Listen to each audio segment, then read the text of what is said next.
အားလုံးပဲမင်္ဂလာပါခင်ဗျာကိုစပေါ့ချန်နယ်နဲ့ကြိုဆိုလိုက်ပါတယ်ကျွန်တော်ဒီနေ့ပထမဦးဆုံးရွေးချယ်လိုတဲ့ပွဲစဉ်လေးကတော့ဝီဟန်သေးနဲ့စွမ်းစီးသေးရဲ့ပွဲစဉ်ဖြစ်ပါတယ်အဲ့ရှင်ဝီဟန်သေးရဲ့ကောင်းရဖောင်ကိုကြည့်ရမယ်ဆိုရင်တော့အဲ့ရှင်ဝီဟန်သေးရဲ့ကောင်းရဖောင်တော့နောက်ဆုံးနှစ်ပွဲစစ်တိုက်ဆုံးနေခဲ့တာဖြစ်ပါတယ်ဝီကလာကစားတဲ့စွမ်းစီးသေးရဲ့ကောင်းရဖောင်တော်တော်လေးကောင်းတာဖြစ်ပါတယ်ဒါပေမဲ့ဗျာဝီဟန်သေးကဆုံးနေခဲ့တဲ့ပွဲစဉ်တစ်ပွဲအဲ့ဝဲမှာဖြစ်တယ်ဗျကျွန်တော်တို့အဲ့ဝဲမှာသုံးပွဲစစ်တိုက်ဆုံးနေမယ်လို့ကျွန်တော်မထင်ဘူးဗျာဒီပွဲစဉ်မှာဝီဟန်သေးကမဖြစ်မနေအနိုင်ရရှိဖို့လည်းလိုအပ်နေတာဖြစ်ပါတယ်ကျွန်တော်တို့ဒီပွဲစဉ်မှာဝီဟန်သေးကသုံးပွဲဆက်တိုက်တော့မဆုံးနိုင်ဘူးလို့ကျွန်တော်ထင်တယ်ဗျာအရှင်ဝီဟန်ဘိုဒီကိုကျွန်တော်ကြိုက်ပါတယ်ခင်ဗျာနောက်ထပ်ပွဲစဉ်တစ်ပွဲကတော့အလာဘက်တဲ့နဲ့ဘီလာယီရဲ့တဲ့ပွဲစဉ်ဖြစ်ပါတယ်ဘီလာယီရဲ့တဲ့ကတော့တီ50အစုံပေါအောင်တာဖြစ်ပါတယ်ဂိုးပေါင်းကြီးကတော့နှလုံး80အစုံပေါအောင်တာဖြစ်ပါတယ်ဒီနေ့တဲလုံးရဲ့ကားဖောင်ကိုကြည့်ရမယ်ဆိုရင်တော့အရှင်အလာဘက်တဲ့ကားဖောင်တော်တော်လေးဆိုးပါတယ်ဖြစ်ပါတယ်ဘီလာယီရဲ့တဲ့ကားဖောင်တော်တော်လေးကောင်းအောင်တာဖြစ်ပါတယ်ဒါပေမဲ့ဘီလာယီရဲ့တဲ့က6ပြေလေးဝယ်သွားပြီဗျာဒါပေမဲ့ तू ကရမတ်လိုအပ်ခြင်းမရှိလို့ဖြစ်ပါတယ်ဒီပွဲစဉ်မှာအမတ်လိုအပ်ခြင်းရှိနေတာအလာဘက်ဖြစ်တယ်ဗျာဘာဖြစ်လဲဆိုတော့အလာဘက်ကတက်စစ်စုံထဲမှာရောက်ရှိနေတာတက်စစ်စုံကြီးဗျာအထင်တော်လေးမှာပဲရှိတာဒါကြောင့်ကျွန်တော်အလာဘက်တဲ့က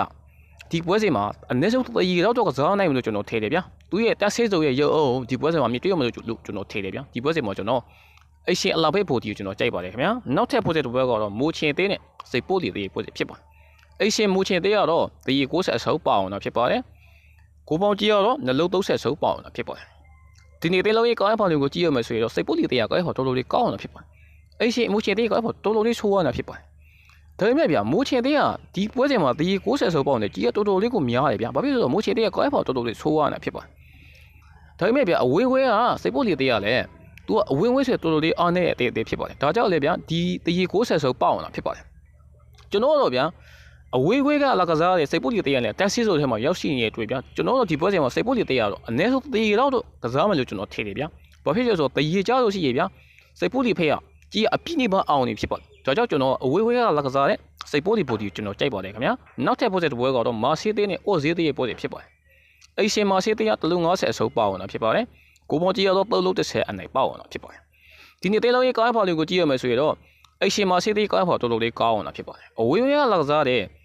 အော်စီတေကဖော်တော်တော်လေးဆိုးရနေဖြစ်ပါတယ်ဒါပေမဲ့မာစီတေကဒီပွဲစဉ်မဖြစ်မနေအနေရောက်ရှိဖို့လိုအပ်နေတာဖြစ်ပါတယ်ဘာဖြစ်လဲဆိုတော့ဗျာမာစီတေက6ပြည်လေးဝယ်ခွဲတနေရတွေ့ရောက်ယူချေရဆိုရင်ဒီပွဲကိုမဖြစ်မနေအနေရောက်ရှိဖို့လိုအပ်နေတာဖြစ်ပါတယ်ကျွန်တော်တို့ဗျာမာစီတေမှာအဓိကပလေယာတိုက်စစ်မှုတွေကစားသမားခေါင်းတွေအများကြီးရှိတယ်ဗျာဒါကြောင့်ကျွန်တော်မာစီတေကဒီပွဲစဉ်မှာဗျာအဲ့ဝဲမှာဗျာအနည်းဆုံး2ကတော့ပြတ်မယ်လို့ကျွန်တော်ထင်တယ်ဗျာကျွန်တော်ဒီပွဲစဉ်မှာအရှင်မာစီဘိုဒီကိုကျွန်တော်ကြိုက်ပါတယ်ခင်ဗျာအားလုံးစီပြေကြပါစေဗျာကျွန်တော်စီမှာဖိုက်တာလောအကောက်သေးဖွေးပြီးလာကစားလို့ရပါတယ်ခင်ဗျာမန်ဘာဝေလို့လည်းရပါတယ်ခင်ဗျာအားလုံးစီပြေကြပါစေဗျာ